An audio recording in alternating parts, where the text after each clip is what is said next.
ठेका बंद हो जाता, बाद में अलग से सप्लाई करते। उसको जिस लोगों ने सेवन किया उसकी मोस्टली मृत्यु हुई।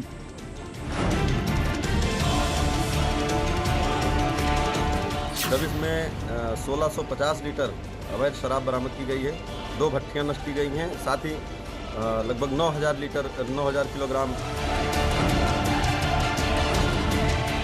सरकारी ठेकों से बेची जा रही अवैध शराब और सरकारी ठेकों से अलग बेची जा रही जहरीली शराब का कॉकटेल ही लोगों की जान ले रहा है।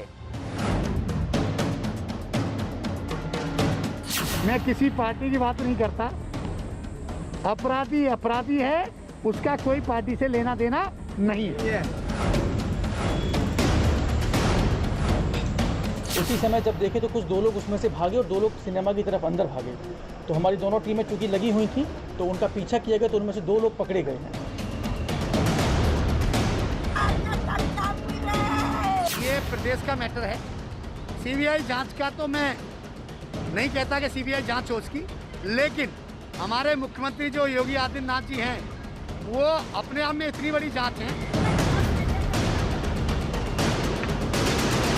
इस कार्रवाई के दौरान थाना जहानाबाद में 110 लीटर अवैध शराब बरामद की गई, 15 क्विंटल लहन मौके पर ही नष्ट किया गया तथा 2 भट्टियां बरामद हुई।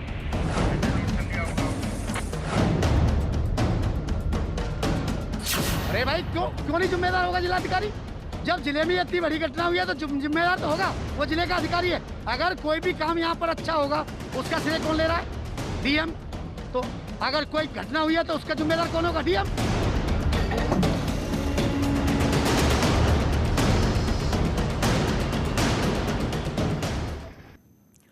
तो अलीगढ़ शराब कांड ने बहुत बड़ी बहस शुरू कर दी है। खबर यह आई है कि अलीगढ़ में सीएमओ ने अब तक 71 लोगों के पोस्टमार्टम की बात कही है। शराब से 35 लोगों की मौत की पुष्टि भी की गई है।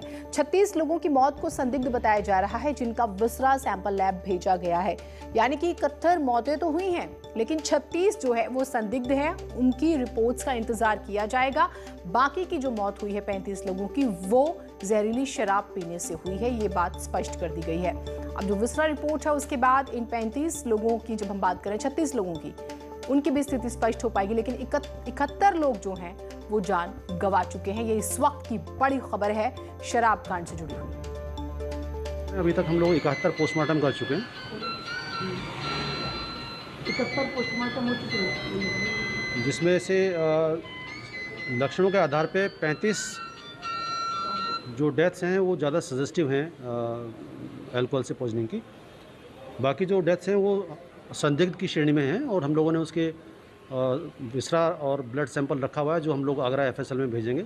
वहाँ से जब रिपोर्ट फाइनल आ जाएगी तभी हम कुछ उसके बारे में निश्चित रूप से कह पाएंगे। लेकिन सर आज तक जो है अभी तक 71 ही पोस्टमार्टम हो पाए सर? हाँ, अभी तक 71 हुए हैं, लेकिन अभी हो रहे हैं। अभी ये फाइनल टैली नहीं है, अभी भी और पोस्टमार्टम हो रहे हैं। तो जब ये घटना रुक जाएंगी, पोस्टमार्टम बंद हो जाएंगे, तभी फाइनल कह पाएंगे इस बार। अभी सर आप कितने हो रहे हैं?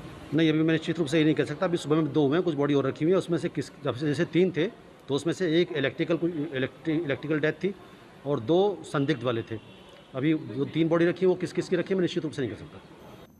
तो इस समय पूरे यूपी में पुलिस और आबकारी विभाग की टीमें सक्रिय हो गई हैं।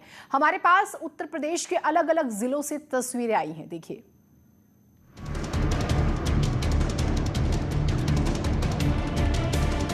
अलीगढ़ शराब कांड के बाद की ये तस्वीरें हैं।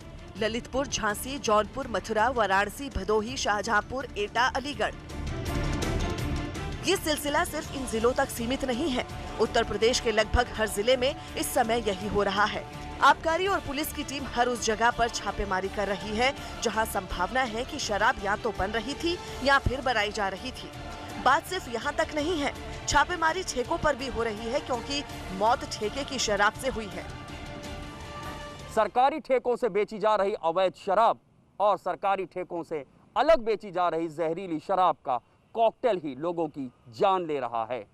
पुलिस और आबकारी का कॉकटेल ही ये पूरा नेटवर्क चलाता है।